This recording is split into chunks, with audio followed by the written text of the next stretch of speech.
Assalamualaikum warahmatullahi wabarakatuh. Saudara-saudaraku yang dimuliakan Allah, alhamdulillah kami akan melanjutkan pembahasan perbandingan antara dunia dengan akhirat. Kalau yang dulu kami sampaikan bahwa dunia sangat sedikit dibandingkan akhirat dan dunia sangat remeh di sisi Allah, maka untuk menjadikan bahan renungan bagi kita,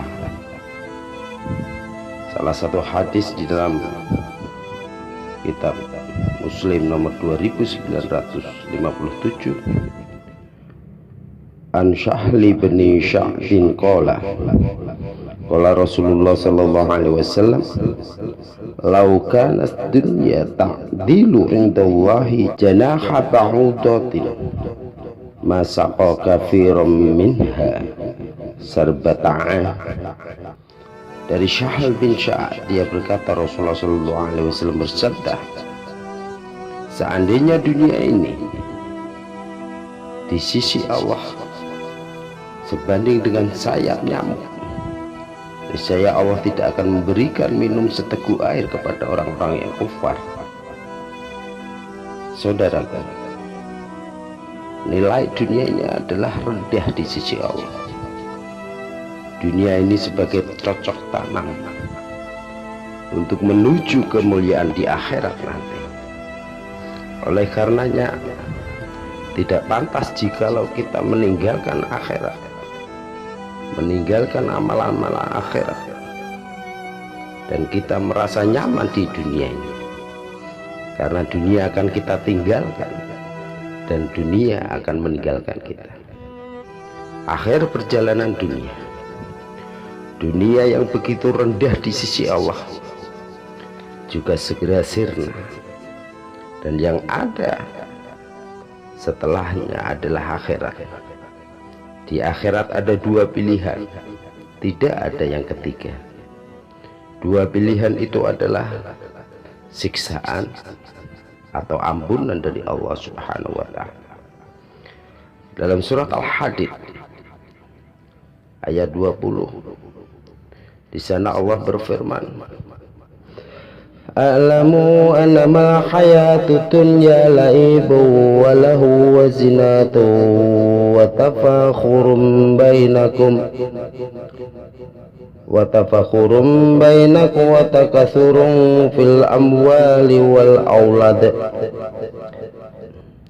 kamathalin ghaythin a'jaba al-kuffara nabatuhu summa yahiju fatarahu musfarra summa yakunu khutama wa fil akhirati 'adzabun syadidun wa maghfiratun minallahi wa ridwan wa mal hayatud dunya illa mata'ul ghurur."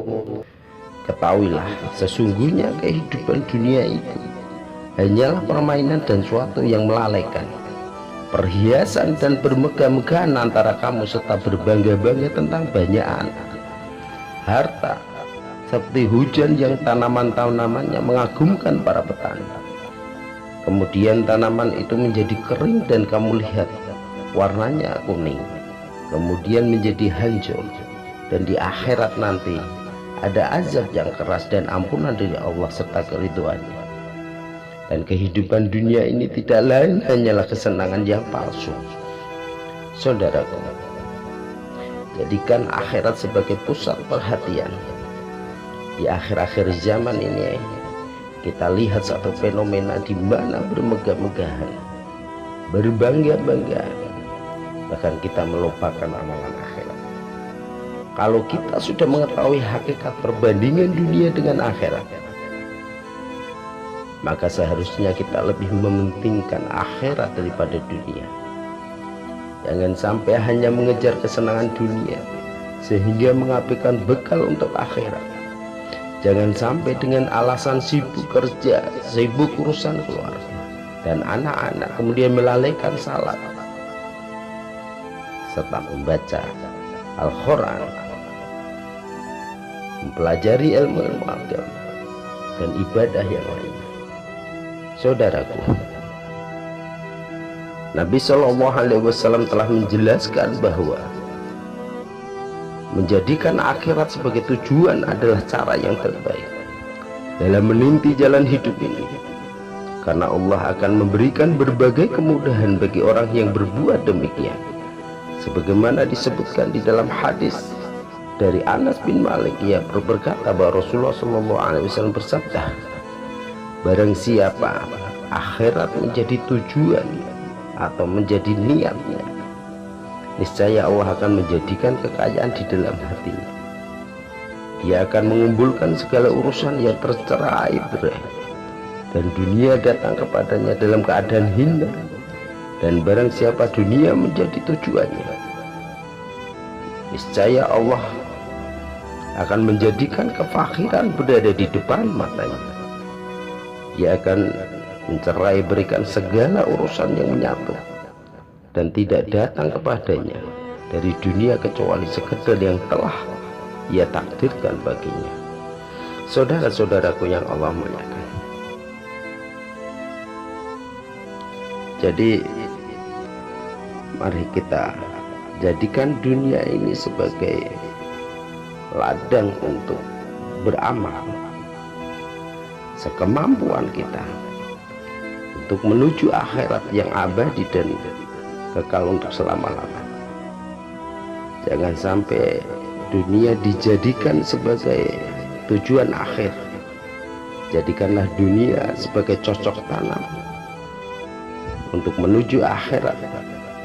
Jangan sampai kita melupakan perintah-perintah Allah, kewajiban-kewajiban yang Allah perintahkan, sholat, puasa, zakat, dan yang lain-lainnya. Dan sekarang kita lihat berapa banyak sunnah-sunnah yang dia tinggalkan dengan anggapan bahwa ketika sunnah dijalankan mendapat pahala, kalau tidak dijalankan tidak apa-apa. Ya, itu memang benar.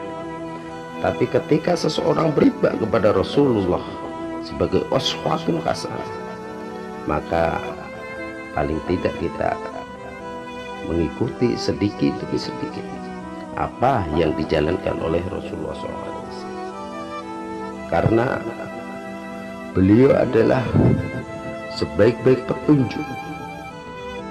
Beliau adalah Al-Quran yang berjalan. Saudaraku, mari kita renungkan bersama-sama. Dunia akan hancur, kehidupan ini akan kita tinggalkan. Kita akan berjalan untuk akhirat. Maka jadikanlah dunia sebagai jembatan untuk akhirat, untuk mencari ridho Allah. Ridho Allah akan kita terima ketika kita menjalankan dengan rasa yang ikhlas, rasa yang tidak ada keberatan sama sekali. Saudaraku, tidak ada satu kebahagiaan yang akan kita dapatkan di akhirat nanti kecuali kita berjuang ketika hidup di dunia ini, melatih diri dari hawa nafsu, mengengkang hawa nafsu. Karena mengengkang hawa nafsu merupakan salah satu kebaikan untuk dirinya sendiri. Hanya inilah yang bisa kami sampaikan, saudara. Mudah-mudahan bermanfaat. Akhirul kalam. Assalamualaikum warahmatullahi wabarakatuh.